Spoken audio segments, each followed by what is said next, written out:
Welcome to the Sit Down, brought to you by Visa. Two special guests, 2 for 1. Dayne St, Clair, Max Crepeau. Great to see you both. Thank you for this. Thank you for having us. Goalkeeper union.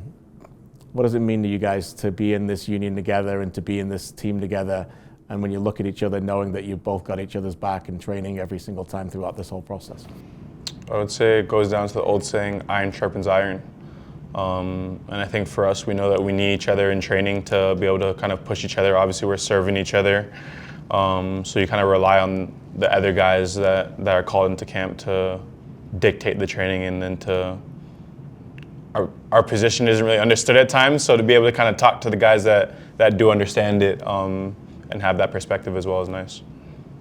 Yeah, I think it's very rich to have one another, not only because we've been now, 6 years together, so not only we know one another on the field, how to approach certain topics on the field, how to cover certain details, but outside of the pitch too, now we get to know one another very well, family members and all that stuff. So I think it's something that in football is very valuable in life. It comes outside of the field, and something that for me is very, very important to have.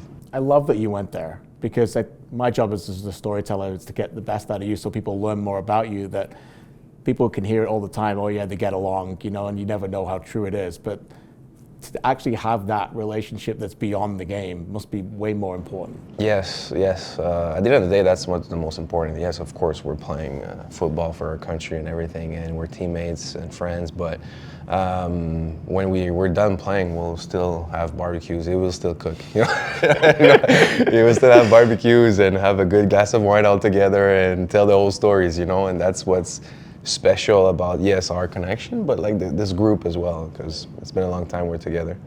Try to be, yeah, and I always feel like even coming into camps, he's always showing me the pictures and the videos of his kids and how much they've grown in between the camps. So it's been nice to kind of, have that personal connection, like you said, and I think that personal connection has helped us manage the situation as well. You said together for 6 years now. I remember your debut 2021.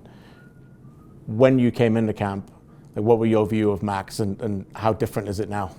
I think for me, I kind of knew some guys on the team, so I already kind of had some of the stories and knew how he was. And it's so funny because it's probably for both of us, we're such competitors on the field, but off the field we're very different in terms of the aspect and the niceness that we have that you don't always see when we're in the net. But I think off the field, you kind of see that, and I think when I came into camp, he was very welcoming and kind of took me in, especially at that time. Well, at the time, you also had Milan as well, right? So different dynamics to that as well. Back to you for a second, though.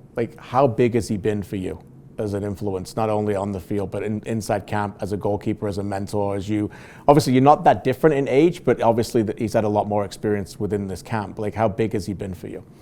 Yeah, I think always, even growing up with the youth national teams, he was obviously a few years ahead, but you always heard the name Max, and obviously Montreal, Quebec, Ontario always kind of had that kind of rivalry a little bit when we were younger, so you always kind of heard about it. But yeah, he's definitely had a lot of experiences and has shared those experiences and was with the national team for a long time.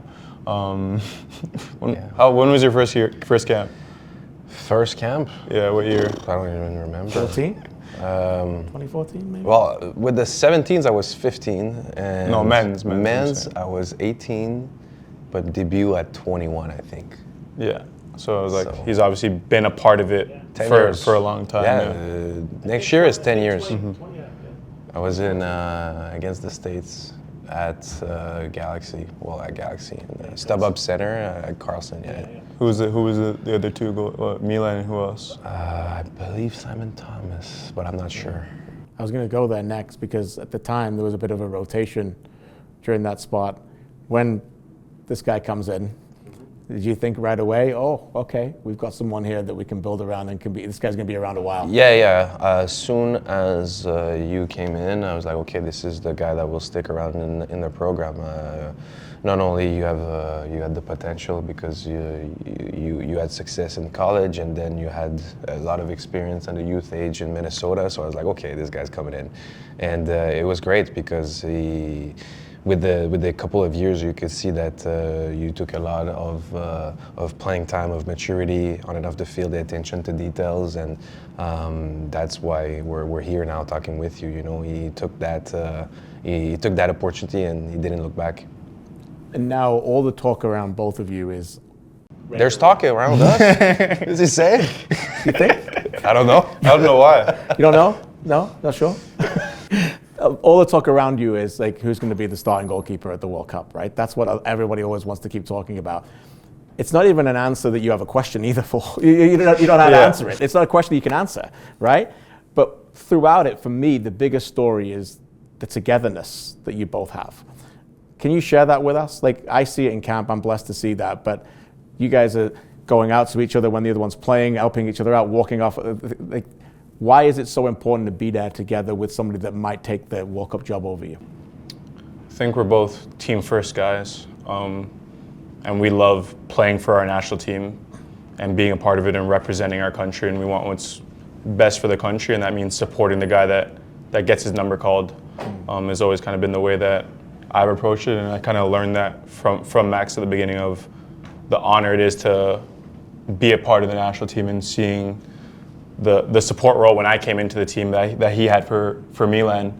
And of course you want to be pushing and you want to be on the field, of course, but as players we don't fully decide whose number gets called. Of course you kind of do what you can so your name does get called, but at the end of the day it becomes a coach's decision, so then your role changes and you can still affect the team in different manners, and I think we want what's best for each other. A lot of people doesn't quite understand the chemistry and the relationship that we have, where it's not towards one another. If one plays, another guy doesn't play. It's not like this. You know, that's the goalkeeping position, but it's the same of every position in our squad. We have fantastic guys who are ready to play and that can play. But people don't necessarily see it as, oh, I'm holding this against a certain people. Like, if people see our relationship, they'd be like, oh, wow, you know. But it's another thing as well of being a good human being, like being a good person. And for me, with time, with people, with all that stuff over the last 10 years, 13 years of my career, I've learned that I am a person that is people first.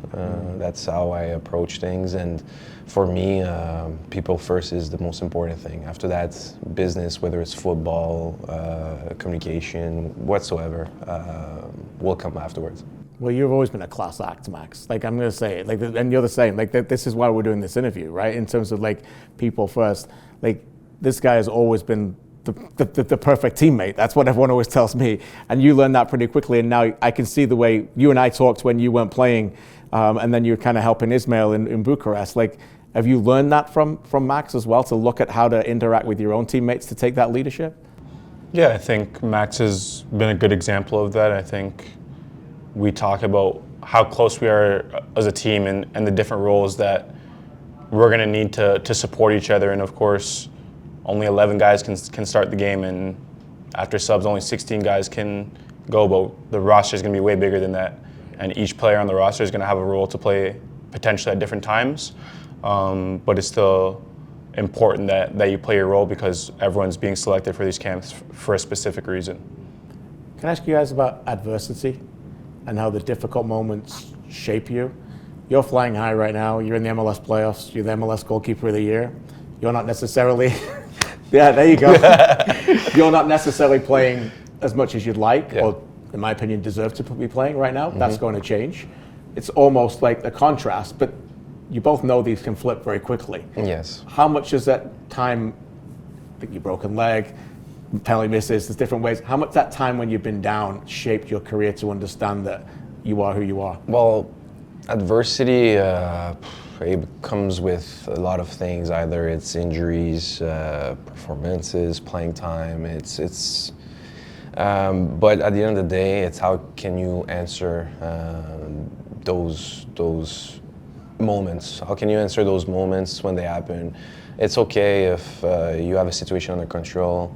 You are trying to affect that situation and get some playing time. You have to control what you can, which we talked about a month ago when we saw one another. And you know my situation over the last 2 years. And it's about controlling what you can, and eventually, well, you will have a decision to make to affect your future, basically. And that's, in my case, that's what I did. And it just shapes you, and at the end of the day, you take that in your pocket and you say, okay, let's look forward and not behind.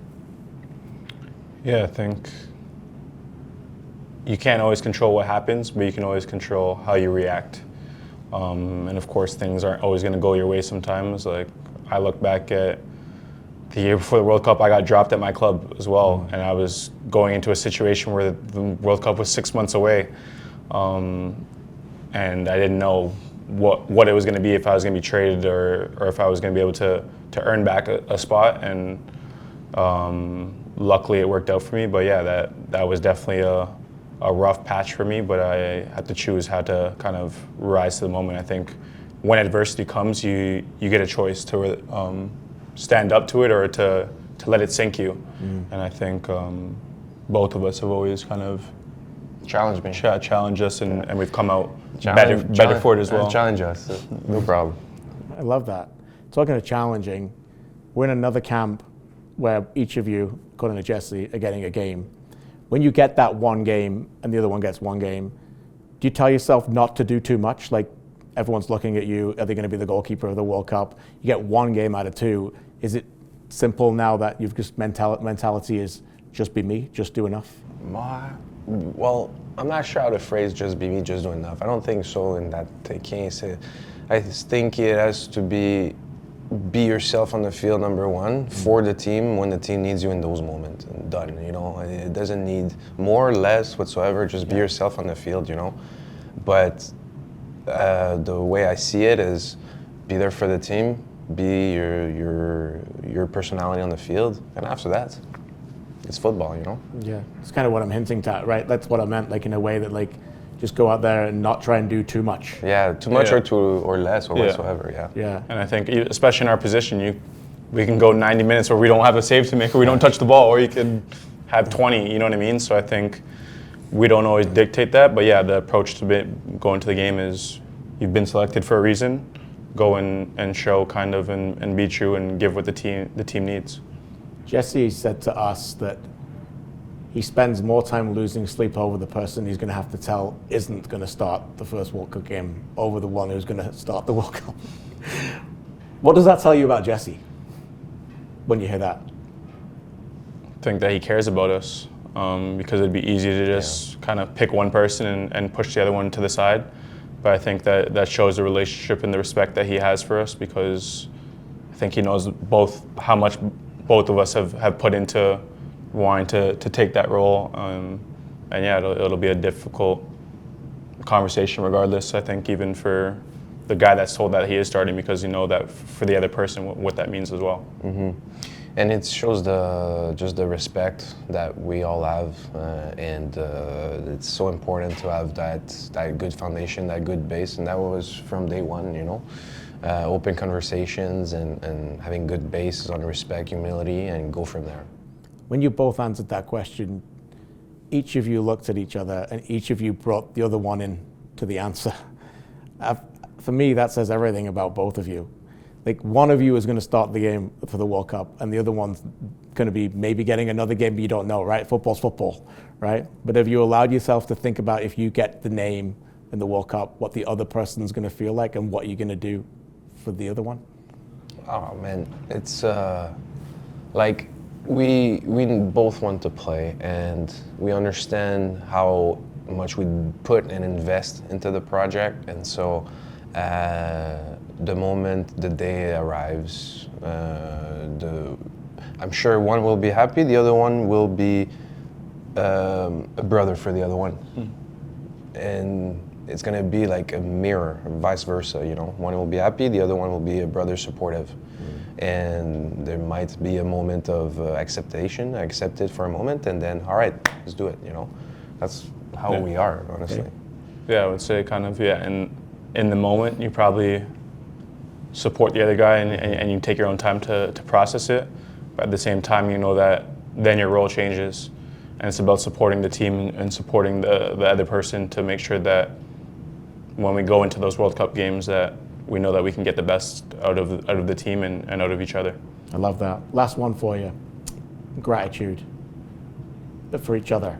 Like, what does that mean? Like, you can't take this for granted. This is an unusual thing that you guys are going to do here, but this is also a very unusual relationship. How much gratitude do you have for each other as you go through the next process of the next few months and being there for each other throughout this Team Canada, throughout the Canada camp? Yeah, I think for me, from the time I came into the national team, Max kind of came in with open arms. And it probably would have been easy to say, who is this new guy? You know what I mean? We can push him to the side, you know what I mean? This is between me and Milan, and who cares about the third guy? So I think from open arms, he's always had that respect for me. And I think I've always tried to show that respect back. And yeah, we're definitely grateful for who we are in this moment in these camps, and we look so forward to being back with each other. But I think, like you said, our friendship will go beyond the game, and we'll be there for years to come. It's difficult to top that fantastic answer. It's so true, you know. Yeah, I care for Dayne, you know. I care for Dayne, I care for Owen, I care for Joe, I care for Tom, I care for every single guy who comes here, Luca, James, all my teammates. They're friends before teammates. Awesome way to finish it. Canada cares for both of you too. A blessing to get to know you a little bit more. Two brilliant guys before two brilliant goalkeepers as well. So keep going, guys. We appreciate you. Thank you very much. Thank you.